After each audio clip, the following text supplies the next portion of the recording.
Pacific sky in 1942 was a brutal arena.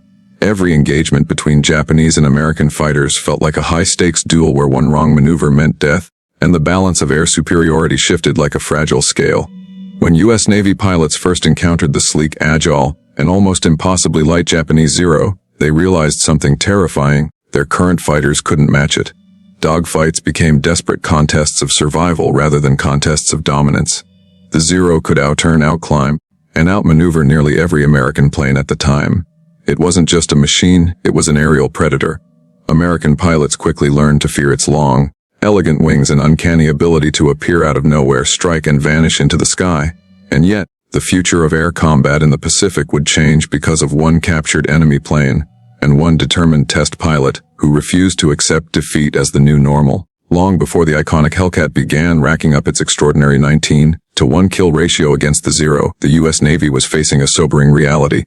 The carrier-based fighters they were fielding, like the Wildcat, were tough and reliable, but simply couldn't keep pace with the Japanese Zero.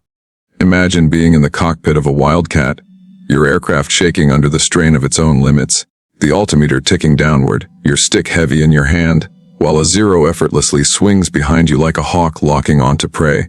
Many American pilots didn't return from those encounters. For a time, the Zero was the undisputed king of the Pacific skies, a phantom that dominated dogfights with eerie precision. The Americans needed not just a better fighter, they needed a way to understand their enemy. Then something unexpected happened. In the summer of 1942, on a remote island in the Aleutian chain, a stroke of fortune changed everything. A Japanese Zero crash landed on the island of Akutan.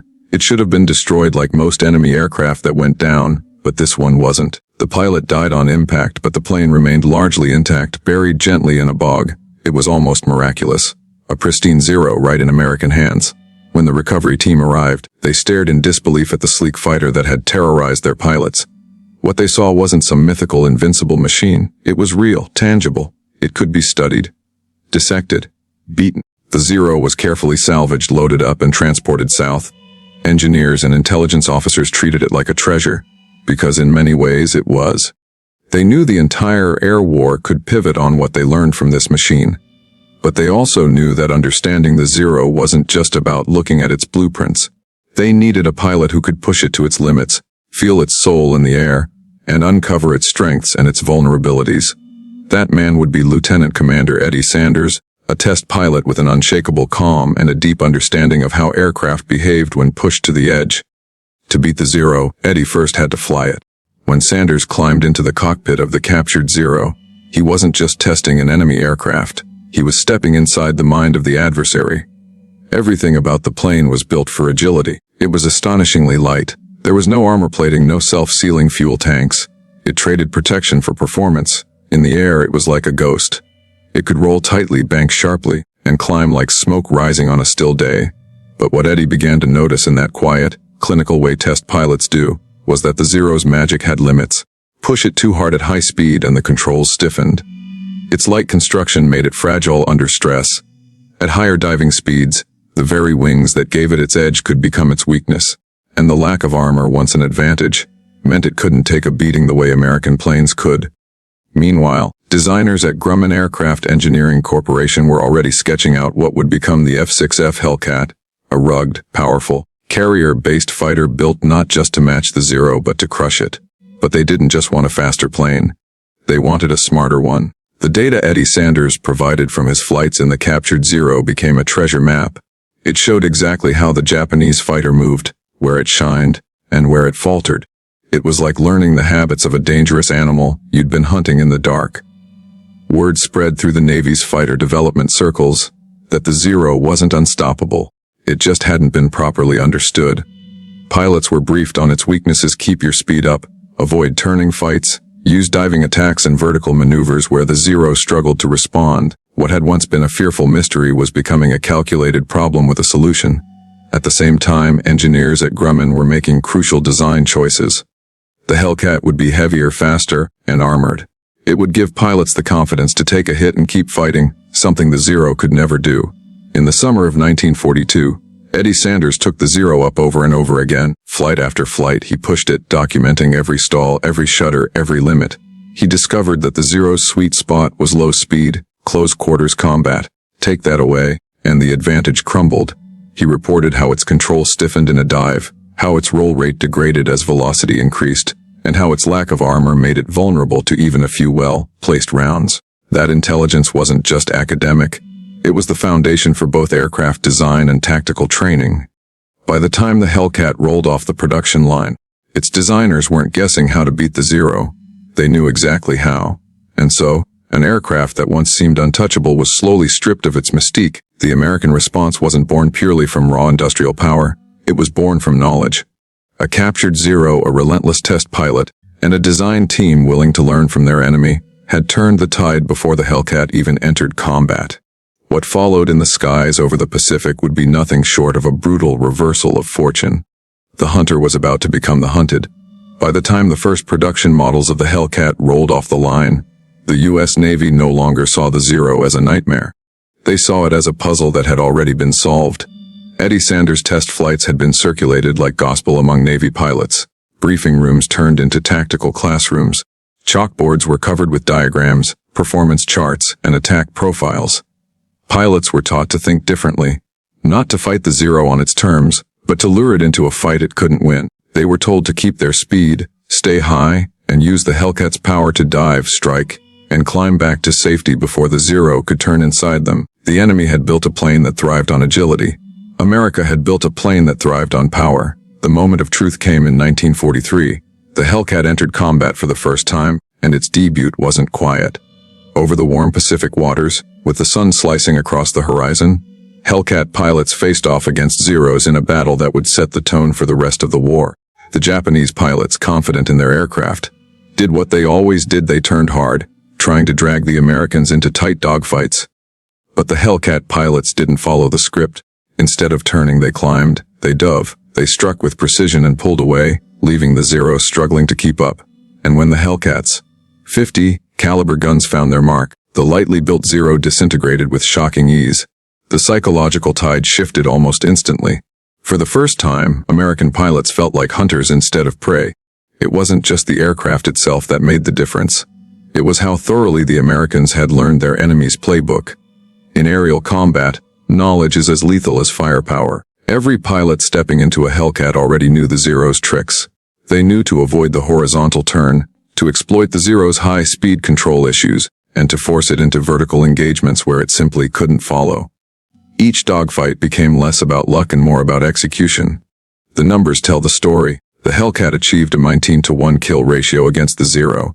That wasn't just dominance, it was obliteration. Yet beneath that cold statistic was a story of relentless preparation. Eddie Sanders' reports had been pored over by engineers, strategists, and pilots alike. His test flights had been transformed into tactics, and those tactics into overwhelming results. Every Hellcat pilot who went into combat carried the invisible weight of that knowledge behind them. When they pulled back on the stick, they weren't just flying a machine. They were flying a blueprint built to crush their opponent's advantages. It was an extraordinary fusion of engineering and intelligence. But the Zero pilots weren't fools. They were skilled, experienced, and in many cases, veterans of brutal campaigns across China and the Pacific. In the early days of the war, they had danced circles around heavier American fighters. They knew their aircraft inside and out. What they didn't know was that the Americans now knew it too. For the first time, the Japanese pilots were the ones reacting instead of dictating. When they dove to attack, the Hellcat could outclimb them on the rebound. When they tried to turn, the Hellcat pilot wouldn't follow but would instead climb, roll over the top, and dive back down, turning the Zero's agility against it. It was like fighting a mirror that already knew your every move. Meanwhile, the Hellcat's design gave pilots something the Zero couldn't: security. Its rugged frame could take hits. Its self-sealing fuel tanks meant a single tracer round didn't necessarily spell a fiery death.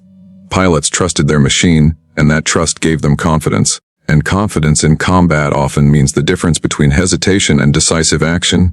Many veteran pilots later said that the Hellcat felt like a plane designed to protect them, not just carry them. And when that feeling meets good tactics, results become devastating. The impact went far beyond individual dogfights. By late 1943 into 1944, American carrier groups began dominating the skies over island after island. Hellcats swarmed Japanese formations, carving through Zeros with a combination of speed, firepower, and superior tactics. Air battles that once would have been evenly matched, or worse, were now one-sided slaughters. One of the clearest examples came during the Great Marianas Turkey Shoot, a nickname that says everything about how lopsided the fight had become.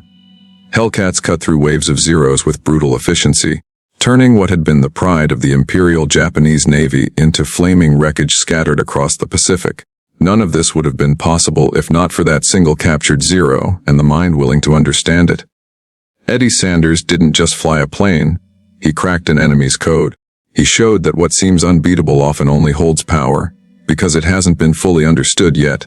That captured Zero stripped away the mystery and forced the Americans to innovate in a focused, surgical way. Instead of copying their enemy, they built something designed specifically to counter it. And once the Hellcat entered combat, the balance of power flipped almost overnight. It's easy to look at the Hellcat's statistics and think of it purely as a technological triumph, but that misses the deeper truth. This wasn't just about building a better airplane, it was about building an airplane with purpose. Every rivet, every panel, every tactical briefing existed because one test pilot and one captured aircraft had opened a door no one thought possible. What followed was not just a series of victories, but a complete rewriting of the air war over the Pacific. At the squadron level, this knowledge changed how pilots thought. In the early days, when pilots faced Zeros, many went up already feeling like they were fighting uphill battles. They were anxious, reactive, defensive. By the time the Hellcat took center stage, pilots climbed into the cockpit with something far more dangerous than just a better aircraft. They climbed in with expectation. They expected to win. That mindset is contagious in war. Squadrons began flying more aggressively, pressing attacks they once would have avoided, and taking control of the skies rather than ceding it to the nimble Zero. This shift rippled through the entire Pacific theater. The Japanese had relied on their qualitative advantage in the air to hold territory and challenge U.S. carriers. Once that advantage was gone, their strategic options narrowed. The Hellcat wasn't just a fighter. It was a symbol of the changing tide. Every Zero that went down reminded both sides that the age of Japanese air superiority was ending. And through it all, Eddie Sanders kept flying test missions, improving the understanding of the Zero further, fine-tuning the information that pilots received. His work wasn't glamorous. There were no headlines, no dogfight kills, but every victory scored by a Hellcat pilot in the Pacific had his fingerprints on it. He had turned raw intelligence into a weapon that reshaped the air war. As 1944 drew on, the Hellcat had become not just a successful fighter but a legend. Pilots who once feared the Zero now spoke of it almost with casual disdain. They respected it, yes, but they no longer feared it. That transformation in attitude was as decisive as any engineering advancement. And the Zero pilots, once the hunters, now felt the pressure of being prey. Their aircraft, brilliant in 1941, was showing its age in the face of relentless American innovation. The skies over the Pacific no longer belonged to them. As 1945 approached, the Pacific skies no longer carried the same kind of uncertainty they once had. In 1942, every encounter with a Japanese Zero had been a breathless, nerve-straining gamble for American pilots. By the later stages of the war, those encounters had become something else entirely: a hunt. The Grumman F6F Hellcat dominated the air so thoroughly that entire formations of Zeros were often wiped out before they could even gain an advantage. But behind that overwhelming dominance lay a quiet truth. A single stroke of fortune and a single pilot's methodical determination had set this machine on its path to glory. Eddie Sanders had never fired a single shot at an enemy in combat, but his fingerprints were all over every victory the Hellcat achieved. What made the Hellcat so devastating wasn't just its power. It was the way its design married intelligence with brute force. The Zero had been built for nimbleness, for elegance in motion. It was a fencer's blade, light, fast, and deadly in close quarters. The Hellcat was a hammer, built to withstand punishment, deliver overwhelming firepower, and dictate the terms of every engagement. American pilots no longer entered fights hoping to match the Zero in its dance. They crashed through the choreography and rewrote the steps. They controlled altitude, speed, and angles. They struck where the Zero was weakest, forcing its pilots into defensive spirals that ended in smoke and fire. The difference in survivability between the two aircraft was staggering. If a Hellcat took hits, it often brought its pilot home. If a Zero took hits, its pilot was usually gone with it. American pilots knew this. Japanese pilots knew it too. That psychological shift created a subtle but decisive edge. When you know your plane can take a hit, you fight with boldness. When you know one well-placed round can end you, hesitation creeps in, and hesitation in the sky is death. By 1944, the Zero was beginning to feel like a relic from a different era. It was still dangerous in the hands of a skilled pilot, but the world around it had changed. American production was churning out Hellcats at a staggering rate, and more importantly, they were producing pilots who had been trained with precise knowledge of their enemy. Every flight manual, every briefing room diagram, every simulator run was infused with lessons learned from Eddie Sanders' test flights in the captured Zero. A single plane had given birth to an entire tactical doctrine. This doctrine was deceptively simple: exploit the Zero's weaknesses, avoid its strengths. Don't turn with it. Don't linger where it thrives. Use altitude and speed like weapons. Attack, break away, climb, repeat. What emerged was a kind of rhythm to Hellcat combat, an aggressive, vertical style that turned the traditional swirling dogfight into a deadly game of controlled ambushes. The Hellcat's powerful engine gave it the thrust to choose when to fight and when to disengage. The Zero had no such luxury. Once it was locked into combat, it had fewer ways to escape, and that's when the kill ratios began to skyrocket. There's a certain poetry in how the tide turned, the same elegance that had made the Zero so feared in 1941. Its unmatched maneuverability became a trap. It was built for a kind of war that the Americans had simply decided not to fight anymore. By 1944, the Hellcat and its pilots were fighting on a battlefield that the Zero wasn't designed for. And once you force your opponent to fight on your terms, their strengths crumble into irrelevance. The Japanese tried to adapt. They developed new tactics, experimented with formations, and even began introducing newer aircraft. But none of it came quickly enough to counter the sheer momentum of the Hellcat.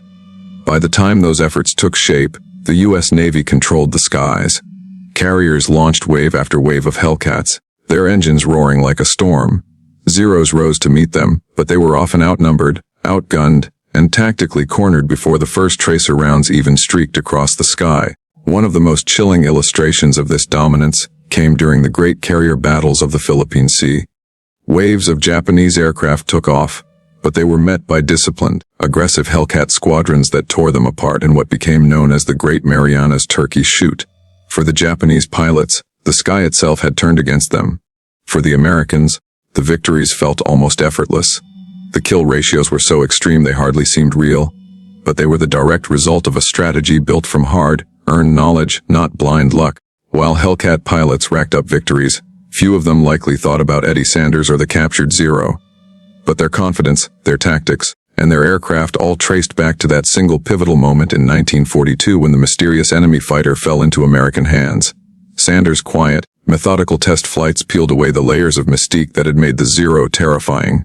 It became data. It became charts. It became answers to questions that had once cost lives in the air. And that data shaped the Hellcat into one of the most successful fighters of the war. Sanders' work also revealed something bigger than aircraft performance. It showed that wars aren't always won by building the most beautiful or agile machine. They're often won by understanding your enemy better than they understand you. The Zero was a masterpiece of Japanese design philosophy, a weapon born from the belief that speed and agility would always triumph. The Hellcat was a product of cold analytical adaptation. It didn't need to turn tighter or climb prettier. It needed to survive, hit hard, and win. The story of the Hellcat and the Zero isn't just a tale of two aircraft. It's the story of how knowledge can rewrite a battlefield. Without that captured Zero, the Hellcat might have still been formidable, but it wouldn't have been built with such precision against its enemy. Without Eddie Sanders, the plane might have remained an enigma, its weaknesses hidden behind its grace. With them, the Hellcat became a scalpel in the hands of pilots who knew exactly where to cut. And so, the legend grew. Pilots told stories of how the Hellcat could dive out of a fight the Zero couldn't follow, how it could take a hit and shrug it off, how it felt like flying a tank with wings. Those weren't exaggerations. They were the lived experiences of hundreds of men who found themselves in battles where the outcome was already tilting in their favor. It wasn't just engineering, it was psychological dominance. In the final months of the Pacific War, as Japan's air power withered under relentless assault, the Hellcat had become more than a machine. It was a symbol of an empire in ascent and another in decline. And in a quiet corner of history, a single aircraft buried in the Alaskan bog and a test pilot who refused to take its reputation at face value had made that possible. The Zero was still fast, still elegant, still deadly, but its legend had been dismantled piece by piece, until what remained was a plane that no longer terrified anyone. Eddie Sanders returned to his duties after the war, largely away from the spotlight, but among pilots, his work was remembered. He had given them a playbook that turned fear into dominance. The Hellcat's 19-to-1 kill ratio wasn't an accident. It was the culmination of every data point, every flight test, every lesson wrung from the captured Zero. It was proof that one man's meticulous understanding of the enemy could ripple across thousands of lives and rewrite the course of an air war. In the end, the battle between the Zero and the Hellcat wasn't just fought in the sky. It was fought in the hangars, in the test flights, in the briefing rooms, and in the minds of the pilots who learned to turn terror into strategy. The Hellcat soared because Eddie Sanders had once sat in the cockpit of an enemy machine and refused to be impressed. He studied it, he learned it, and then he taught the world how to beat it. The legend of the Zero began in fire, but the legend of the Hellcat was built in understanding. And in war, understanding is often the deadliest weapon of all.